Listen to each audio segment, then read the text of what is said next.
Florida State currently has a top 3 recruiting class nationally, and the early signing day is in just 10 days. So I thought it'd be a good idea to kind of check in on some of Florida State's current commits and where things stand going down the final stretch. Now, again, I've said it before, and I just want to clarify to you guys that I'm by no means an insider. I don't have exclusive information or scoop on these recruits or anything like that. I'm just a diehard fan, and I know a lot of this recruiting and transfer portal stuff, college realignment stuff, it can all get pretty crazy and pretty hard to keep up with. So my main goal with this channel is to just try to bring together all the key information people need to know to stay current with Florida State football. I wholeheartedly suggest you guys subscribe to Noles 247 or War Chant TV. Those guys over there do a great job covering the team, much better than I do. But now that that's out of the way, let's get into it. So let's start with 5-star defensive lineman Armando Blunt. And I know there's been a lot of smoke around him recently. As I'm sure you all know by now, Blunt was previously a Miami commit for the 2025 class before he took a visit on down to Tallahassee and ended up not only flipping his commitment to the Noles, but also reclassifying to the 24 class where he still ranks as a 5-star. Now, of course, his flip hasn't stopped Mario in Miami from pursuing him, and you'd really expect nothing less from Miami. But he's even been back at Miami a few times recently, which kind of got everybody worried, and my response was kind of this. For one, the kid was doing the tomahawk chop on a live video inside Hard Rock Stadium. But also, he's from South Florida, so visiting Miami isn't some huge trip for him, especially when getting paid. So I was never super worried there, and it's not super common that a kid flips twice in the same cycle. Now, any worries that existed should be put to rest, in my opinion, as the staff was back on the road this week conducting in-home visits with some of these recruits, one of which including Blunt. He essentially shut down his recruitment following this visit, and he stated he was 100% locked in with the Noles, that he wouldn't be taking any other visits, and that he'll be in Tallahassee come January. Now, I know recruiting is unpredictable, obviously, but those are definitely the kind of words you want to hear coming out of one of your top commits this close to signing day. Now, speaking of top recruits, let's talk a little bit about KJ Bolden. Yes, he visited Auburn earlier this week on Monday, I believe. And to be honest, I don't love that, but I'm not super worried there. And before you guys kind of start letting the negative thoughts win, take a breath and think about it with me for a second.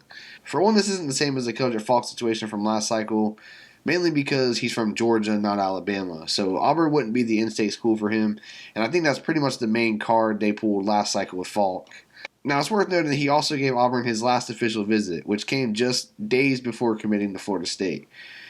Now, they, of course, haven't stopped recruiting him since then. Hugh Freeze and Kirby Smart also conducted in-home visits with KJ this week. And this weekend, where does he go? Syracuse with his friend King Joseph Edwards.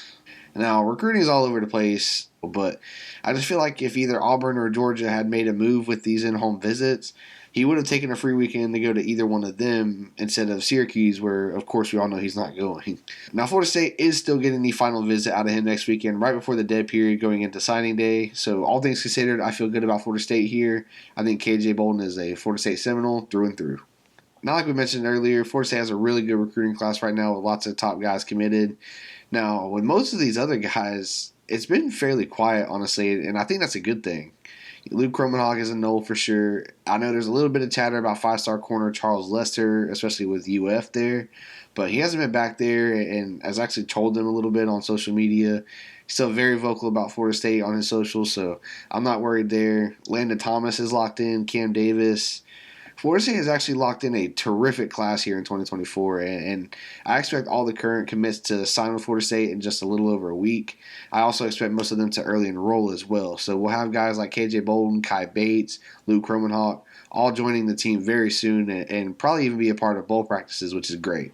Now, I know these last few signing days have been pretty underwhelming, if not a complete nightmare for Florida State, but I do think those days are over. Not to sunshine pump or anything like that, but Florida State has just kind of gotten their stuff together recently. And you look back to the Travis Hunter situation, right? That was coming off a 5-7 season, where this year we went 13-0 and should have been winning playoffs. So I just think Florida State's got it in every aspect right now. Consistency with the coaching staff, excellent on-field product, proof of concept from Mike, especially on offense, being back in the national spotlight. They've gotten the NIL side of things looking real nice thanks to Ingram Smith and the Battles In Collective, which, by the way, guys, they announced that they have an anonymous donor that's matching contributions up to $500,000. So definitely sign up to join and support the Battles In. You can do it for as little as $20 per month, and you get some pretty cool stuff to go along with it, and it makes a huge difference for recruiting and player retention and that kind of thing.